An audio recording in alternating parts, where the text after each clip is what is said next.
झंडा तोरा लहंगा पे फरी 2 आ चुका है बेस्ट भोजपुरी पे।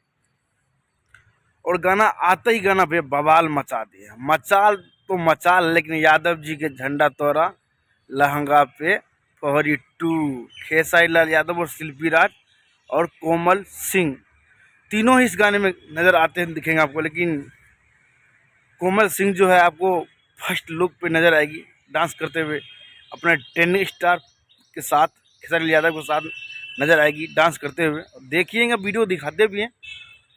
बहुत तेज़ी से गाना का चर्चा था हर जगह, पूरे यूट्यूब पे, मतलब पूरे हर जगह चर्चा था कि यादव जी का झंडा तोरा लहंगा फरी 2 गाना आ रहा है। और गाना आ भी चुका है, 6 घंटे हुए गाना को आए हुए, लेकिन मेरे ख्याल से 6 से 7 लाख व्यूज़ कलेक्ट कर चुकी है गाना। बेस्ट भोजपुरी यूट्यूब चैनल पे है, वहाँ से जाकर आप सब देख सकते हैं। और वहाँ पे नहीं तो हमारे बायो में आप सभी दोस्तों को चैनल का लिंक मिल जाएगा, वहाँ से भी आप गाना सुन सकते हैं। गाने का लिंक मिल जाएगा, वहाँ से भी आप सुन सकते हैं।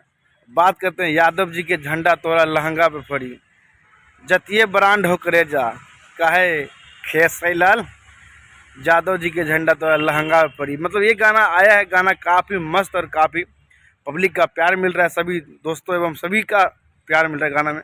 और प्यार मिलना भी, क्योंकि ट्रेंडिंग स्टार का भी एक बहुत तेज़ी से वायरल हो रहा है वीडियो, जो वो महाराष्ट्र में या मुंबई में पता नहीं कहीं भी प्रोग्राम करने गए थे, वही बोल रहे थे हम वही माटी से बानी, जे माटी से रवा सब बानी। इसी तरह से वीडियो वायरल बोलते हैं, जिस जात से तुम बाटे वही जात से हमू बाटे, हमरो जात दूधे बेचे बाटा वाले बाटे, ऐसा ही कुछ बोले हैं।